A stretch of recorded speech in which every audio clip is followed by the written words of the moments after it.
Bonjour ou bonsoir chers auditeurs et chères auditrices de notre web radio R212. Aujourd'hui, nous avons le plaisir de partager avec vous une réflexion rédigée par Aziz Bousseta, en sa qualité de chroniqueur invité. L'article s'intitule Moudawana, un petit pas pour aujourd'hui, un bond de géant pour demain.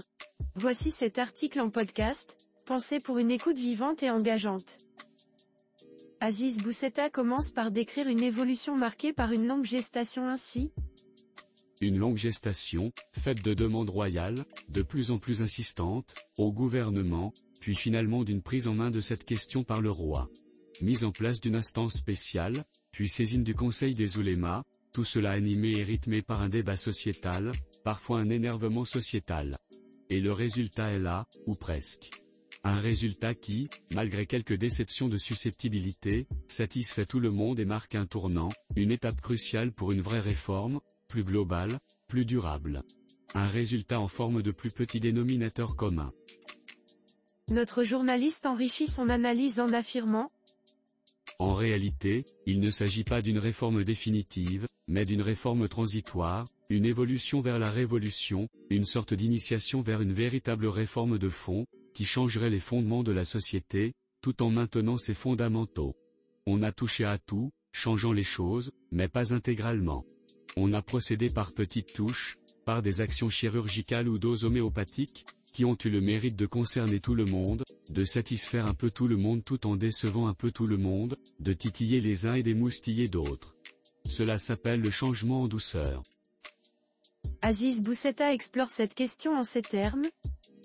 On s'est attelé à tous les points en litige, statut de la femme au sein de la famille, protection des enfants, succession, polygamie, communauté des biens, sans véritablement changer leur mode de fonctionnement. Juste en entamant une évolution. Le rendu final, à ce stade, reflète les forces et courants en présence, d'un côté les progressistes résolument réformateurs, emmenés par le ministre de la Justice Abdelatif Ouabi, de l'autre les conservateurs attachés au texte, incarnés par les oulémas du conseil du même nom. Les deux bords sont profondément inconciliables, résolument opposés, mais représentent chacun une frange importante de la société.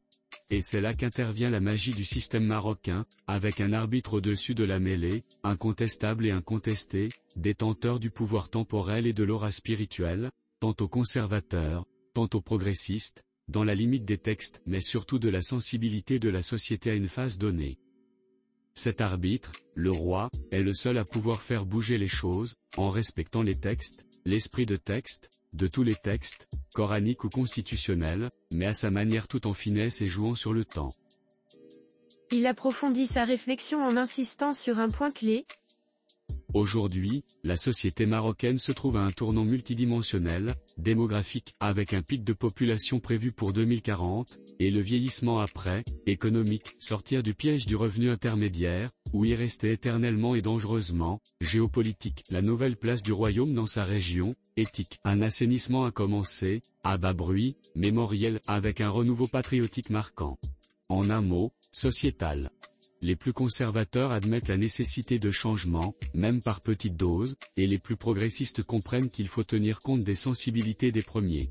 Et c'est sur ce chemin difficile, sinueux, plein d'aspérités, que s'est engagée l'instance désignée par le roi, que se sont placés les oulémas, soigneusement cadrés par le souverain, et qu'attendait la population, animée par les différents débats initiés par les uns et les autres.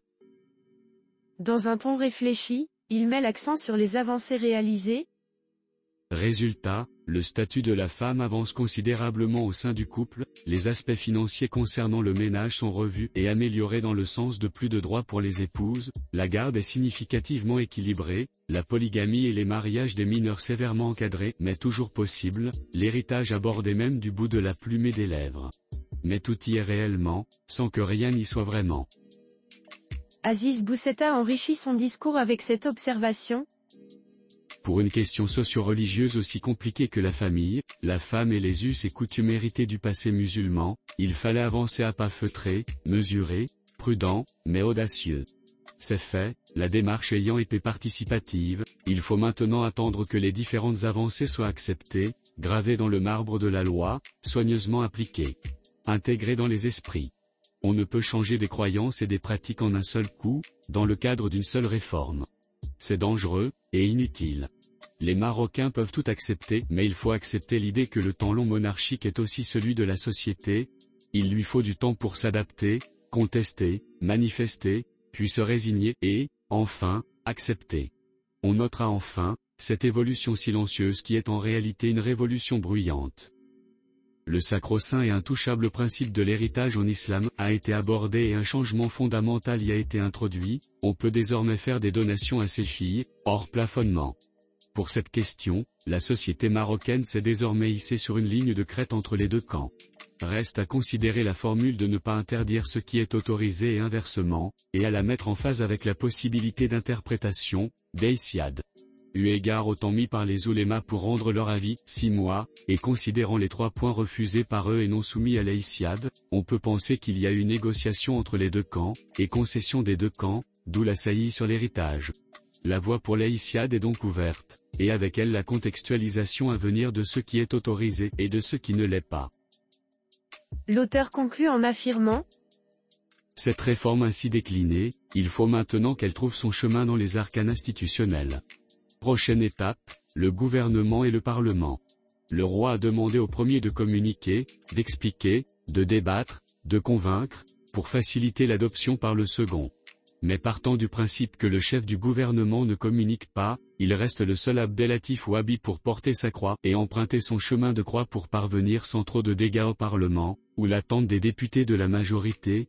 Mais eux, grâce à Dieu, ils sont bien heureusement acquis et peu farouches, et feront ce qu'on leur demandera de faire, avec une petite marge de manœuvre et de hurlement pour la forme.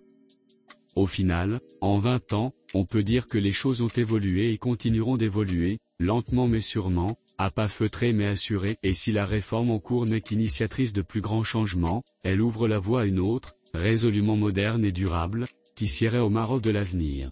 Les grandes réformes nécessitent du temps, une denrée dont le Maroc ne manque pas. Rédigé par Aziz Bousseta. Chers auditeurs de la web radio R212, merci d'avoir été à l'écoute de ce podcast et d'avoir partagé ce moment d'échange et de réflexion avec nous. Votre présence et votre fidélité sont notre plus grande récompense. À très bientôt, si vous le voulez bien. Avec toute notre gratitude, l'équipe de R212.